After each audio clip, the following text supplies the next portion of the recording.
예, 이번 시간에는 미생물의 분류에 대해서 말씀을 드리도록 할게요. 지난 시간에는 이제 미생물이 어떻게 발견되었고, 그 다음에 그 미생물들이 병을 일으킨다는 것을 또 어떻게 알게 됐고, 그 다음에 항균제들이 어떤 원리에서 만들어졌고, 이런 얘기들을 이제 했잖아요. 지금은 이제 미생물들이 어떤 게 있는지 한번 알아보도록 하겠어요. 그 중에 이제 오늘 얘기할 거는 세균, 그다음에 바이러스, 곰팡이 이렇게 세 종류에 대해서 이제 말씀을 나눌 건데 어, 이 시간이 지나고 나면 어, 세균, 고세균, 진핵생물의 특성을 비교해서 설명을 하고 그다음에 여기 세균에 이름을 붙여야 되거든요. 세균 이름 붙이는 법을 여러분들이 알 수가 있었으면 좋겠고 그다음 바이러스 이름 붙이는 법도 알 수 있으면 좋겠고 그다음 곰팡이를 어떻게 구분하는지도 알 수 있으면 좋겠어요. 우리가 보통 생명체들을 나누는 데는 계통발생학적 분류체계라는 것을 이용해요. 린네 들어보셨죠? 사람은 이 린네의 이명법에 따라서 어떻게 분류가 되죠? 호모 사피엔스 사피엔스 현명하고 현명할 수 없는 사람이요. 이런 말을 쓰고 있잖아요. 그래서 그 개를 뭐 개문, 강목, 과속, 종속, 과목, 강문계 이런 식으로 분류를 하고 그 다음에 그걸로만 부족하면 여기 아목, 아과, 아속, 아종 이렇게 해서 이제 분류를 하는데 세균은요 종만 갖고는 분류가 안 돼서 주, 스트레인이란 말을 씁니다. 이게 이제 특징이에요. 한번 보십시다. 종이라는 게 뭡니까? 종. 종은 생명체를 분류하는 기본 단위를 우리가 종이라고 얘기하는데 1940년 국제식물학회에서 종을 처음으로 정의를 했고요. 자기 자신의 영속적인 단위를 유지하고 일정한 지리적 분포 구역을 가지면서 형태적으로는 다른 군과 구분이 되고 그 다음에 다른 군과 상호 교배가 되지 않는 것을 종이라고 그래요. 우리가 예를 들면 사자하고 호랑이하고 결혼하면 아기가 태어납니까? 안 태어납니까? 태어납니다. 아빠가 사자고 엄마가 호랑이면 라이거 이런 말 쓰고 그죠? 그다음에 아빠가 호랑이고 엄마가 사자면 뭐 타이온 이런 말을 쓰거든요. 근데 걔네들은 종으로 인정을 못 받아요. 왜? 그렇게 해서 태어날 수 있지만 그 태어난 애들이 더 이상 애를 못 낳거든. 그러니까 종이 아니지. 당나귀하고 말하고 결혼을 하면 애가 나옵니다. 뭐라 그러죠? 노새. 종입니까? 아닙니다. 노새끼리는 결혼해서 애를 못 낳아요. 그래서 종이 아니죠. 그래서 당나귀는 당나귀고 말은 말인 거거든요. 그래서 이 고등생물에서는 이렇게 하나의 개체가 분리의 기본적인 단위가 되면서 종의 기본이 됩니다. 저번에 봤던 생명수에서 세균, 뭐 고세균, 진핵세포 이런 식으로 이제 원생생물들을 우리가 나눌 수가 있는데요. 아, 이제 생명수에서 이렇게 나눌 수가 있는데 생명체의 3영역이라는 게 있어요. 보시면 이게 이제 세균, 또 고세균, 진핵생물 이렇게 나뉘는데 아까 말씀드렸죠. 진핵생물과 그다음에 원시생명체들을 구분하는 가장 기본이 뭐라고? 핵막이 있느냐 없느냐라는 거예요. 그다음에 세포 내 소기관이 있느냐 없느냐 구분이 되고 그다음에 이제 물질 이름이 나오는데 펩티도글리칸 조금 익혀두세요. 펩티도글리칸 줄 쳐놓으세요. 세균은 요게 있거든. 그거. 그다음에 이제 뭐 몇 가지 이 구분점이 있는데 가장 중요한 거는 요거예요. 핵막이 있느냐 없느냐가 진핵생물과 원시생물체들을 구분하는 차이가 됩니다. 아까 얘기했죠. 원핵세포. 세균세포는 원핵세포로 이루어져 있어요. 원핵세포는 어떻게 되어 있냐면 유전 물질이 있어요. DNA로서 가지고 있습니다. 그리고 이 DNA가요. 가늘고 길거든요. 약해요. 그러니까 일종의 단백질에 베베베베 꼬여 있거든요. 꼬여 있어요. 그리고 그게 세포질 속에 이렇게 녹여져 있습니다. 그리고 이 세포질 내에는 여러 가지 효소가 있는데 이렇게 유전 물질 말고도 동그랗게 생긴 별도의 유전 물질들이 발견되고요. 그 다음에 세포질 막에는 리보솜이 다닥다닥 붙어 있고 그 바깥에 세포 벽이 있고 그 바깥에 산모라고 하는 털들이 있고 운동기관인 편모라는 털들이 있고 이런 게 원핵세포의 특징입니다. 우리가 그 유전물질을 염색체 이렇게 얘기하잖아요. 우리는 왜 염색체라고 얘기하나요? 이게 염색을 하면 이렇게 밴드가 나타나는 형태로 염색이 되기 때문에 염색체인데 이건 김자 염색이라고 하는 염색을 한 사람 염색체예요. 이게 각각 다른 패턴이 나타나잖아요. 이렇게 패턴이 나타나는 이유는 뭐냐면 우리 몸의 유전자 DNA가 히스톤이라고 하는 단백질에 이렇게 베베베베 꼬여 있고요. 그 다음에 이렇게 해서 X자 모양의 에, 염색체를 구성을 하는데 요 염색하기 전에 우리가 단백분해 요소로 살짝 처리를 하면 어디는 단백질이 녹고 어디는 안 녹아서 어디는 염색이 되고 어디는 염색이 안 돼서 이렇게 패턴이 나타나는 거거든요. 이게 사람 몸의 유전자의 구조예요. 그래서 그런데 세균 이 사람은 진핵세포잖아요. 진핵세포는 이렇게 히스톤에 베베베베 꼬여 있는데 세균도 유전자 자체는 약하니까는 무슨 단백질 같은 데 붙어 있는데 히스톤 같은 물질은 없고 히스톤 비슷한 물질들이 이렇게 비비비에 꼬여 있는 형태로 존재를 해요. 존재를 합니다. 그리고 균에 따라서 다른데 보통은 둥근 모양으로 이건 대장균의 염색체인데 둥그렇게 이렇게 돼 있어요. 이 둥그렇게 돼 있는 것도 굉장히 의미가 있습니다. 에, 그래서 사람의 종은 뭐 개체가 단위가 되고 뭐 이런다고 하지만 미생물 같은 경우는 한 세포가 한 개체를 형성하고 있거든요. 우리는 뭐 70조 개의 세포가 우리 몸을 구성하고 있다 이렇게 돼 있는데 세균은 한 세포에 한 개의 세포가 한 개의 개체를 다루고 있기 때문에 모양도 단순하고 그래서 도대체 이게 무슨 종인지 알 수가 없어요. 그래서 세균이나 바이러스한테 무슨 종이라는 말을 붙이는 게 너무 무리가 가거든. 그래서 하나 갖고는 안 되겠다. 그래서 우리는 뭘 쓰냐면 그 한 세포가 분열 정식을 거듭해서 덩어리를 만들면 그 덩어리를 가지고 얘기를 하자. 이렇게 얘기를 합니다. 그래서 그 클론이라고 그러잖아요. 그 세포 집단을. 그래서 그 세포 집단 클론을 기본 단위로 얘기들을 합니다. 그런데 이 클론 안에도 돌연변이가 있을 가능성이 좀 있긴 있어요. 그래서 끊임없이 주의를 기다려야 됩니다. 미생물이 생물학적 위치를 한번 보면 미생물은 세균, 진균, 원생생물, 생물, 리케차, 바이러스 뭐 이런 식으로 분류할 수가 있는데 어쨌든 식물과 동물의 공통적인 원시적 조상 세포에서 진화한 걸로 되어 있죠. 해켈이라는 분이 이 분류 체계를 할 때 킹덤 메타조아 여기 동물계예요. 그 다음에 킹덤 메타파이타 이건 식물계거든요. 그 다음에 킹덤 프로티스타 원생생물계 이렇게 세 개의 킹덤으로 나눴어요.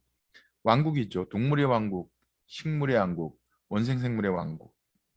거기에 미생물들이 보통 들어갑니다.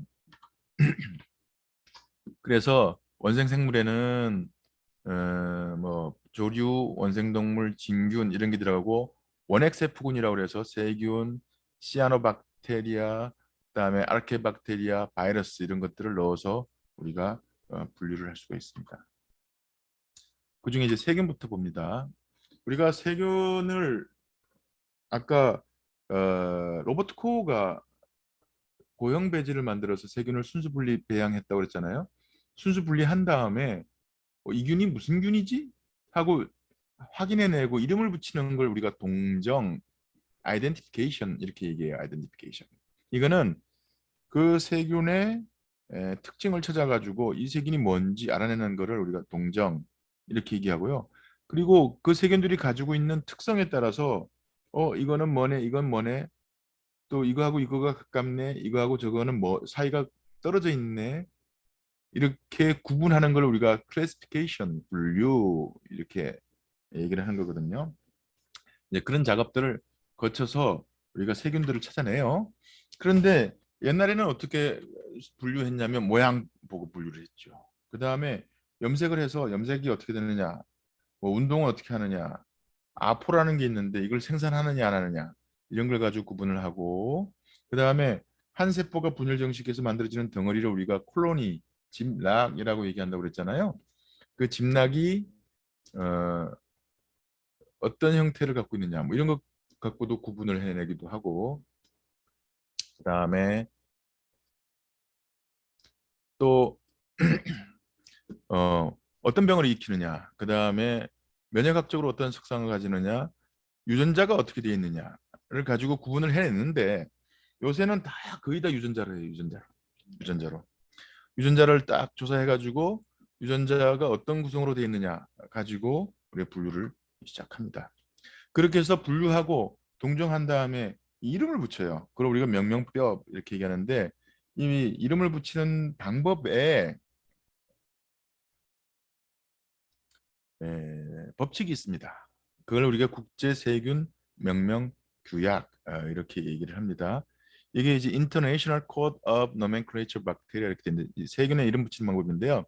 이명법 씁니다. 이명법이라는 거는 제 이름이 유승민이잖아요. 그러면 가족 이름 쓰고 자기 이름 쓰듯이 그렇게 성하고 그다음에 이름 붙이는 게 이명법이에요. 호모 사피엔스 이런 식으로 이름 붙이는 거죠. 그래서 그 호모는 속명이에요. 속명, 제누스. 그 다음에 사피엔스 이거는 종명이에요. 종명, 스페시스. 그리고 이거를 쓸 때 규격이 어떠냐면 속명은 명사형으로 써요. 호모 이건 명사거든요. 사피엔스 이거는 형용사형이에요. 그 다음에 필기할 때는 라틴어나 그리스어로 쓰거나 그런 게 잘 발견이 안 되면 영어를 라틴어나 그리스처럼 보이게 만들어요. 그래서 만약에 제 이름으로 세균 이름을 짓잖아요. 그러면 뭐 유는 괜찮은 것 같아요. 유 승민우스 이런 식으로 이름을 세균 이름을 단다 그러면 그렇게 써요. 그리고 종명과 속명을 구분하기 위해서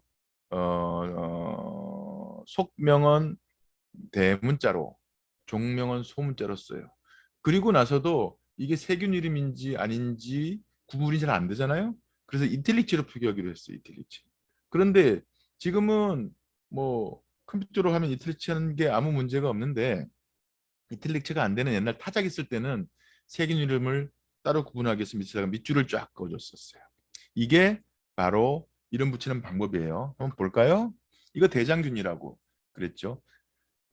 세균 중에 대장이라서 대장균이 아니고 우리 몸의 대장에서 발견되기 때문에 대장균입니다. 그래서 이게 계통 발생학적으로 계문, 강목, 과속, 종속, 과목, 강문계 이렇게 되어 있는데, 보면 개는 원생생물계예요. 프로카리오테, 킹덤 프레코리아테고, 그라실리 큐테스, 스코토박테리아, 그다음에 유박테리알레스, 엔테로박테리아체에, 엔테로박테리아체는 뭐냐면 이게 장내세균과거든요. 장내세균과. 그다음에 이셰리키아, 욕 같죠? 이셰리키아. 그다음에 꼴라이. 이셰리키아는 명사형이고요. 꼴라이는 콜론이 본래 영어로 COLON이 대장의 명상이고, 콜라이 이렇게 COLI가 되면 이거는 형용사형이거든요. 그래서 대장균을 영어로 쓰라 그러면, 학명으로 쓰라면 이셰리키아 콜라이 이렇게 써요. 이셰리키아 콜라이. 뭐라고요? 이셰리키아 콜라이. 그런데 보십시다 그러면 진짜 그런가? 이틸리티로 썼지요? 예. 그 다음에 속명 플러스 종명으로 썼나요? 예. 속명의 첫 글자가 대문자인가요? 네. 명사형인가요? 예. 형용사형인가요? 예. 근데 여러분들 잘 모르겠죠? 라틴어는요, A로 끝나면 여자예요, 여자. 나디아, 라디아. 왜 저 서양 영화 배우들 또는 캐릭터들 이름 중에서 A로 끝나는 뭐 루나 이름 다 여자예요. 남자는 우스로 끝나요. 테리우스, 안토니우스, 뭐 이런 막시무스 다 US로 끝나잖아요. 그건 남자거든요. 그리고 UM으로 끝나면 중성이야. 어떤 게 있냐면 아쿠아리움 수족관이 남자입니까 여자입니까? 중성이에요. 그 다음에 테라리움 들어봤어요? 식물 넣어서 키우는 거. 그것도 UM으로 끝나잖아. 그거는 중성이야. 그 다음에 난자라고 불리는 오붐 들어봤나요? 그것도 유행으로 끝나는데 이게 아들이 될지 딸이 될지 모르잖아. 중성. 그래서 UM이. 그런데 US로 끝나면 다 남자. 그 다음에 R로 끝나면 여자. 이렇게 돼 있고요. 그래서 그게 형용사로 되면 뭐 바뀌는 부분들은 좀 복잡하긴 한데 I로 바뀌거나 AE로 바뀌거나 이러는데 대충 그래요. 그래서 이셰리키아 콜라이 같으면 아 여기 여성형이구나 라고는 알 수 있어요. 이런 식으로 이름들을 쭉 붙여와요. 그런데 이제 이셰리키아 콜라이 그러면 길잖아요. 그래서 병원에서는 보통 이 대문자로 쓰고 점 딱 찍고 약자란 얘기지. 한 칸 띄우고 소문자로 콜라이 이렇게 써서 이콜라이 이콜라이 이렇게 하면 아 이게 대장균이구나 이렇게 알 수 있죠. 그렇게 해서 분류 체계를 만들어서 얘기들을 하고 있어요. 바이러스는 어떻게 되느냐? 요거는 코로나 바이러스인데 바이러스는요 절대 세포내 기생체예요. 세균은 세포 바깥에서 살 수도 있고 세포 안에서 살기도 하고 그러는데 바이러스는 세포 바깥에서는 살 수가 없어요. 그래서 우리가 바이러스를 분류할 때는 어떻게 분류하냐면 어디 어떤 세포에 들어가서 사나, 그 다음에 어떤 동물에 들어가서 사나, 어떤 식물에 들어가서 사나, 어떤 숙주 세포에 들어가서 사나에 따라서 분류를 해요. 그래서 어떤 숙주 속에 들어가서 사나, 그게 숙주역, 영역이란 뜻의 역이거든요. 그 호스트 레인지 이런 말을 쓰는데 예를 들어 봐요. 사람한테서 병을 일으키는 거, 동물한테서 병을 일으키는 바이러스. 어떤 게 있었지? 구제역 바이러스. 구제역 바이러스는 사람한테서는 감염 안 일으키고 발굽이 있는 동물들한테서만 병을 일으키잖아요. 그런가 하면 이 요즘 들고 있는 코로나 바이러스는 사람, 동물 다 감염을 일으켜요. 인수공통전염병이죠. 그런 게 있는가 하면 식물에 감염을 일으키는 바이러스도 있고 그 다음에 세균에 감염을 일으키는 바이러스도 있고 있어요. 이런 걸 우리가 숙주역이라고 얘기를 해요. 그런데 이게 가끔씩 돌연 변이를 일으키면 숙주역이 변하기도 해요. 이번에 코비드 19이 그래요. 본래 어디에 있었다고? 박쥐. 박쥐 속에 있었던 게 뭐를 타고 들어왔다고? 아르마딜로. 아르마딜로로 가던 게 어디로 갔다고? 사람한테. 이렇게 되죠. 뭐가 바뀌었습니까? 감염시킬 수 있는 숙주의 범위가 돌연변이에 의해서 바뀐 거죠. 이런 일들이 벌어진다라는 거죠. 옛날에 메르스라고 하는 중동 호흡기 증후군 바이러스는 이게 이집트 동굴박쥐가 낙타 감염시켰다가 그 낙타에서 사람으로 숙주역이 바뀌면서 병이 생기는 거잖아요. 그게 이제 숙주역이 바뀌는 거예요. 그 다음에 조직 친화성 이건 우리가 트로피즘 이렇게 얘기하는데 코비드 19도 그래요. 우리가 감기 그러면 알죠? 감기 증상 잘. 그런데 이 감기의 가장 흔한 원인이 바이러스인데 라이노 바이러스라는 바이러스야. 전체 감기 한 40% 정도는 라이노 바이러스가 일으켰거든. 왜 이름이 라이노 바이러스냐면 라이노가 RHINO인데 이게 써지나?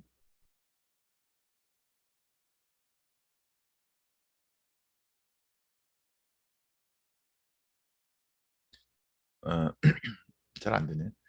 예, 이게 코감기 일으킨다고 라이노 바이러스로 이름이 붙은 거거든요.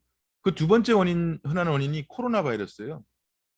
한 20%, 25% 일으키거든요. 그 다음이 아데노 바이러스예요. 그것도 한 20% 정도 일으키거든요. 그래서 제가 예전에 수업할 때 진짜로 학생들한테 그렇게 얘기했어요. 왜 코로나 바이러스인 줄 알아? 코로나 와서 코로나 바이러스야. 외우기 편하라고.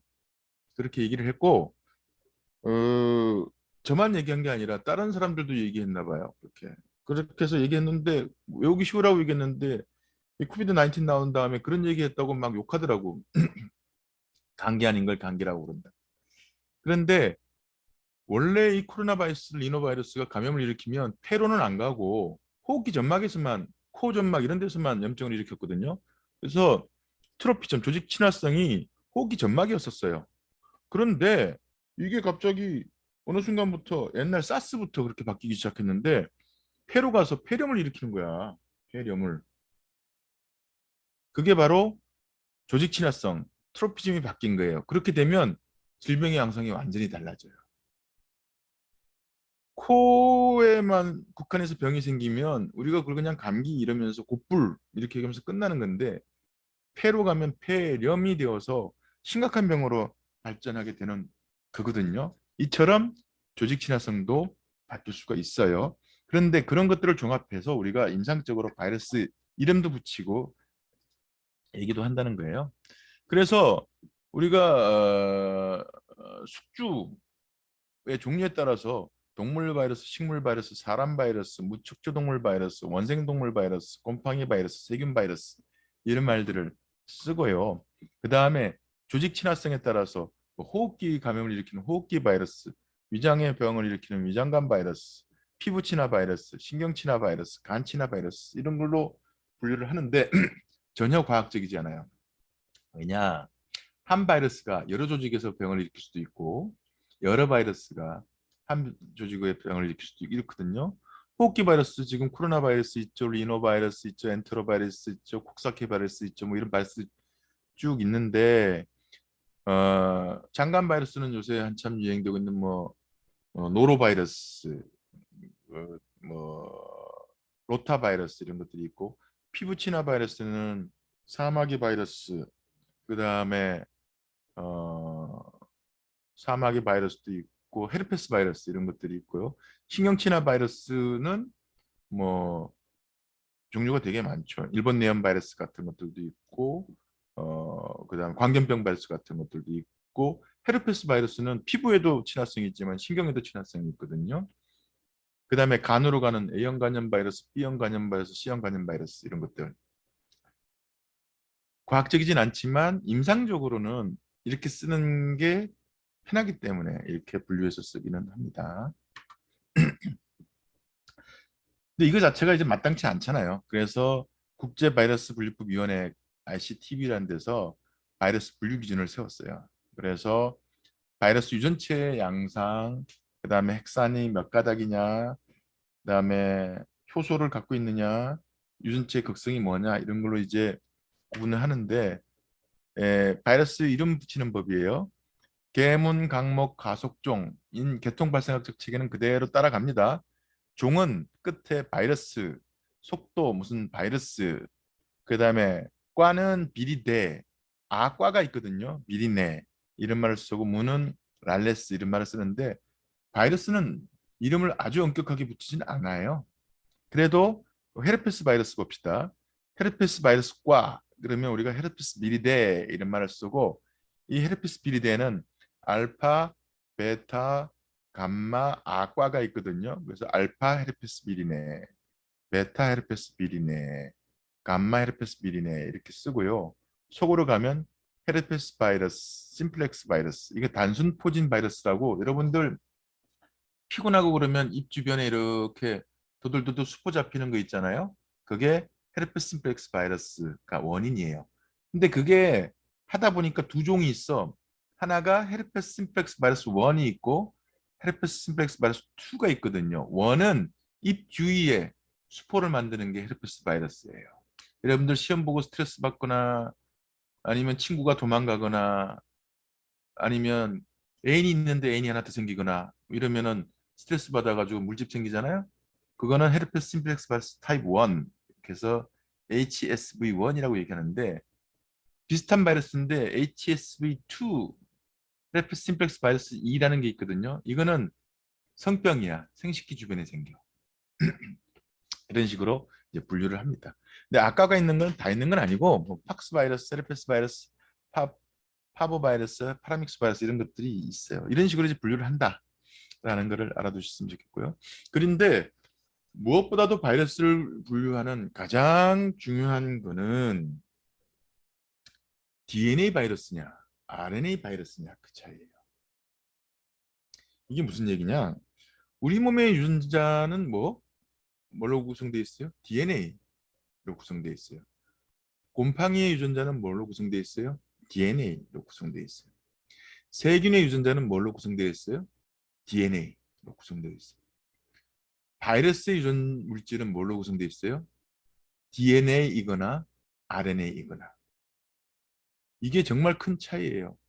바이러스는 DNA 바이러스가 있고 RNA 바이러스가 있어요. 그게 차이거든요. 코비드 19은 DNA 바이러스겠어요? RNA 바이러스겠어요? 채팅창에다가 쭉 쳐보세요. 출석 뭐라고 생각해요? 틀리고 맞고는 상관없어요. 채팅창에다가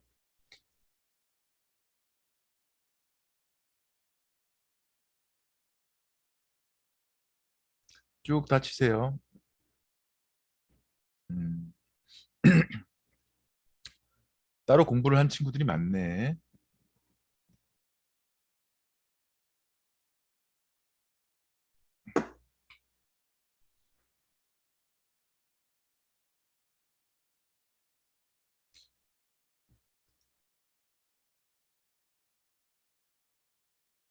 예,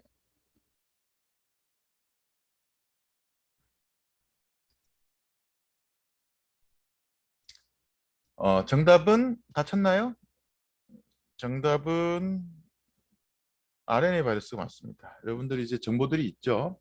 DNA 바이러스는 많지가 않아요. 여기 이제 나와 있는 그림처럼 요 파보 바이러스, 파포바 바이러스, 아데노 바이러스, 헤파드나 바이러스, 헤르페스 바이러스, 퍽스 바이러스 이렇게 네 여섯 개 과만 DNA 바이러스고 나머지는 다 RNA 바이러스예요. 그 중에서 DNA 바이러스인 줄 제일 알기 쉬운 게 요거 헤파드나 바이러스예요. 헤파 그러면 간이라는 뜻이거든. 간. 여기 뭐라고 돼 있어요? DNA라고 돼 있죠, 그죠? 이건 간에서 염증을 일으키는 간을 감염시키는 DNA 바이러스. 이게 뭐냐면 우리나라에 많은 B형 간염 바이러스 있어요. B형. 그 B형 간염 바이러스가 바로 이 헤파드나 바이러스예요. 그 다음에 감기 일으키는 원인 중에 하나라고 그랬던 아데노 바이러스. 우리 목에 있는 편도 뭐 이런 걸 아데노이드라고 얘기하잖아요. 감기 걸리고 그러면 그게 붙거든. 그래서 이름이 그렇게 붙은 거예요. 아데노 바이러스. 그 다음에 아까 얘기한 수포 만드는 헤르페스 바이러스. 이것도 DNA 바이러스. 그 다음에 퍽스 바이러스는 이거 천연두 바이러스예요. 곰보병 일으키는 천연두 바이러스. 그 다음에 파르보 바이러스라는 게 있고 그 다음에 파포바 바이러스라는 게 있는데 파포바는 파필로마 폴리마 바이러스가 합친 건데 이거는 사마귀 바이러스. 사마귀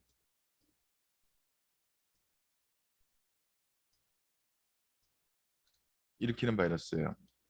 이런 바이러스들이 DNA 바이러스이고요.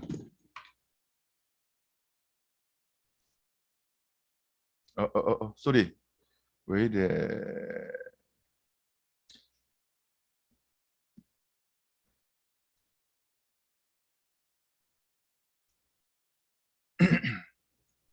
예, 그게 DNA 바이러스입니다. 그 다음에 RNA 바이러스 종류가 되게 많아요. 레오 바이러스, 레토로 바이러스, 아레나 바이러스, 피코르나 바이러스, 아스트로 바이러스, 칼리시 바이러스, 부냐 바이러스, 오소믹스 바이러스, 파라믹소 바이러스, 라브도 바이러스, 모르나 바이러스, 필로 바이러스, 토가 바이러스, 플라이 바이러스, 코로나 바이러스 등등등등 많은데 여기 보시면 이 코로나 바이러스가 바로 이제 RNA 바이러스죠. 그래서 바이러스를 분류하는 복잡한 체계가 있어요. 그걸 이제 볼티모어라는 사람이 해서 볼티모어 분류 체계 이렇게 얘기하는데 DNA 바이러스냐, RNA 바이러스냐로 구분을 하고요. 그 다음에 DNA는 두 가닥, RNA는 한 가닥 우리 이렇게 배웠잖아요. 그런데 바이러스는 한 가닥 DNA도 있고 두 가닥 RNA도 있어요. 그래서 여기 보시면 한 가닥 DNA냐, 두 가닥 DNA냐, 두 가닥 DNA냐, 한 가닥 DNA냐, 그 다음에 두 가닥 RNA냐, 한 가닥 RNA들이냐, 한 가닥 RNA인데 성질이 어떠냐, 그 다음에 두 가닥 RNA인데 성질이 어떠냐, 이런 식으로 해서 7가지로 나누고요. 여러분들 이걸 외울 필요는 없습니다. 그런 식으로 RNA냐 DNA냐, 그 다음에 그 유전 물질의 가닥에 따라서 구분한다라고 알아두시면 되겠고, 그래서 이 나중에 이제 배울 건데 조금 자세하게 배울 겁니다. 그래서 7종 정도로 이제 구분을 합니다. 그래서 어떤 건 두 가닥 DNA이고, 어떤 건 한 가닥 DNA이고, 어떤 건 두 가닥 RNA이고, 어떤 건 한 가닥 RNA인데, 여기서 보면 RNA 플러스가 있고 RNA 마이너스가 있잖아요. 이건 어떤 의미냐면 이 이제 양성 가닥이냐 음성 가닥이냐, 이 그림 좀 잘못됐다. 이 RNA가 우리가 메신저 RNA라는 게 있죠. 메신저 RNA. 메신저 RNA가 어떤 거죠? 리보솜에 가서 딱 리보솜이랑 붙어가지고 단백질을 만드는데 작용하는 게 메신저 RNA잖아요. 그런데 이 양성가닥 RNA는 지가 직접 메신저 RNA로 작용할 수 있는 게 양성가닥 RNA예요. 이 그림은 뭐가 좀 잘못됐어요. 그리고 음성가닥 RNA는 자기는 직접 작용 못하고 메신저 RNA를 만들고 그 메신저 RNA가 다시 단백질로 작용하도록 하는 게 이제 저 음성 가닥 RNA인데, 그런 식으로 이제 바이러스들을 구분을 합니다. 이것도 이제 나중에 바이러스 배울 때 차곡차곡 배워가면 되겠어요. 이 시간에는 DNA 바이러스와 RNA 바이러스가 있고 가닥에 따라서 구분을 한다 라는 정도만 알아두시면 되겠습니다. 마지막으로 이제 곰팡이 분류입니다. 곰팡이는 또 계통 발생학적으로 분류를 하는데, 이거는 진핵세포 생물이라고 그랬잖아요. 좀 복잡해요. 그런데 유전자 가지고 구분을 하는 방법이 없을 때는 어떻게 구분을 했냐면 생식 기준을 가지고 구분했어요. 얘네들은 유성 생식을 하는 게 있고 무성 생식을 하는 게 있거든요. 그래서 유성 생식을 하는 것들을 3가지로 구분을 해요. 접합균문, 담자균문, 잔항균문. 그 다음에 유성 생식을 하지 않는 거를 불완전균문, 그렇게 해서 듀테로마이코티나 또는 펀자이 임퍼펙트 이런 식으로 구분을 했거든요. 그래서 곰팡이는 이중 생활을 해요. 뭐냐면 유성 생식을 하기도 하고 무성 생식을 하기도 해요. 그런데 유성 생식이 사는데 유리하겠어요? 무성 생식이 유리하겠어요? 어느 게 더 유리할 거라고 생각해요?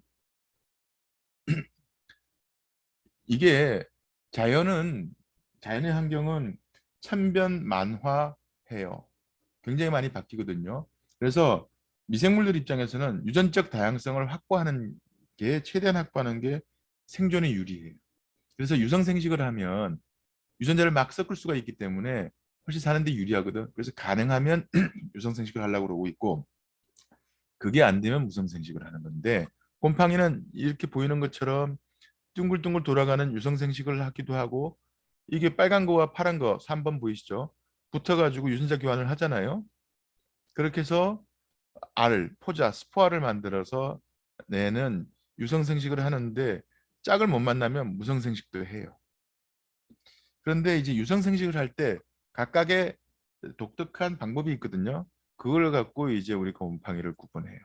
유성생식은 성이 다른 세포가 결합해서 그걸 우리가 플라즈모감이라고 그러는데, 유전자를 섞는 게 유성생식이고, 무성생식은 그냥 내 손가락 하나 떼가지고 내 아들 만드는 식으로 만드는 게 무성생식이야. 그래서 유성생식을 하든 무성생식을 하든 다 포자를 만들거든요. 그 포자에 그 포자에 홀씨, 그 스포어 이렇게 쓰는데 유성생식하는 포자는 종류가 많은데 무성생식하는 포자를 우리가 그냥 분생자, 내 몸을 잘라서 만들었다고 그렇게 해서 코니디움이라는 말을 쓰고 코니디움, 또 코니디오스포아 이런 말을 쓰고 유성생식 포자는 종류에 따라서 접합포자, 잔항포자, 담자포자 이렇게 크게 구분을 하는데 접합포자는 영어로 자이고스포르, 그 다음에 잔항포자는 아스코스포르, 그다음 담자포자는 바시디오스포르 이렇게 구분하는데 이게 만들어질 때 주머니 안에서 만들어지거든요. 그 만들어지는 주머니를 이제 접합포자낭 그러면 자이고스프란지움, 그 다음에 잔항포자낭 그럼 아스커스, 그 다음에 담자포자낭 그럼 바시디움 이런 말을 써요. 복잡하죠, 그죠? 머리 지날 것 같죠? 그렇게 분류를 하고요. 곰팡이는 또 두 종류가 있는데 우리 저 음식물 먹다가 남기면 빵 같은 데 피는 그 곰팡이를 우리 사상균 들어봤을 거예요. 실처럼 생겼다고. 사상균 이렇게 얘기하고 그 덩어리를 팡이실, 하이페, 좀 마이셀리움 이런 말을 쓰고요. 그것 말고 이거죠. 그것 말고 동글동글하게 생긴 이스트. 저번에 얘기했죠. 파스텔 아저씨가 포도주 발효할 때 뭐 했던 그 동글동글한 이스트. 그게 효모인데 그것도 곰팡이에요. 그래서 두 종류가 있어요. 실처럼 생긴 곰팡이, 그다음에 둥글둥글 효모처럼 생긴 곰팡이. 그런데 놀랍게도 우리 몸에서 병을 일으키는 곰팡이 중에 전신 감염을 일으키는 곰팡이는 이 두 개 사이를 왔다리 갔다리 해요. 한때는 몰드라고 하는 사상균 형태로 있다가 이스트 형태로 갔다가 여기 보시면 스펠링이 여기는 MOULD 여기는 MOLD 제가 일부러 쓴 거예요. 왜냐하면 책에 따라서는 MOLD라고 쓰기도 하거든. 근데 이 영어로 MOLD라고 쓰면 이거 틀이란 뜻이야. 틀. 뭘 찍어내는 빵틀 같은. 그런데 외국 책에서도 가끔 이렇게 쓰더라고. 근데 실제로는 MOULD라고 쓰는 게 맞습니다. 근데 딴 책에서 뭘 들어갔으면 아 관행적으로 쓰는구나 이렇게 생각하시면 됩니다. 그렇게 해서 이 몰드와 이스트 사이를 왔다리 갔다리 하는 글을 두 형태성, 두 형태성, 디모피즘이라고 얘기를 하고요. 이 몰드하고 이스트를 다 합쳐서 우리가 곰팡이 이렇게 한다고 곰팡이라고 얘기를 해요. 근데 이 두 형태성을 가진 곰팡이는 몸속에 따뜻한 데서 있을 때는 이스트 형태로 자라고요. 온도의 영향을 받아요. 바깥에 찬 실내 온도로 가면 이렇게 우리가 알고 있는 곰팡이처럼 자라는 그런 성질들이 있어서 진단할 때 사용합니다. 그래서 그 곰팡이가 그런 체계로 돼 있는데 곰팡이를 또 의학적으로 구분할 때는 어떻게 구분하냐면 그 감염을 시켜서 감염증을 일으키는 정도를 가지고 이제 구분을 합니다. 그래서 금방 얘기한 것처럼 다이모르피즘이 있으면서 두 형태성을 띠면서 이스트와 몰드를 왔다 갔다 하는 것 중에 온몸에서 감염을 일으키는 걸 우리가 전신성 진균증 일으키는 곰팡이 이렇게 얘기하고 피부 밑에 감염을 일으키면 피하진균증, 피부에 병을 일으키면 피부진균증, 피부 바깥에 붙어서 병을 일으키면 표재성 진균증이라고 얘기를 하고요. 그 다음에 바깥에 이렇게 그냥 자연계에 널리 있던 곰팡이가 갑자기 우리 몸의 건강 상태가 안 좋아져서 몸에 들어와서 병을 일으키면 우리가 기해감염이라고 얘기하거든요. 기해감염성 진균증 이런 말들을 이제 써요. 네, 이런 식으로 이제 분류를 합니다. 오늘은 첫 날이기도 하고 그래서 미생물이 어떤 종류가 있는지, 일단 미생물 중에 세균, 바이러스, 곰팡이를 어떤 식으로 분류하는지에 대해서 주로 말씀을 드렸습니다. 어,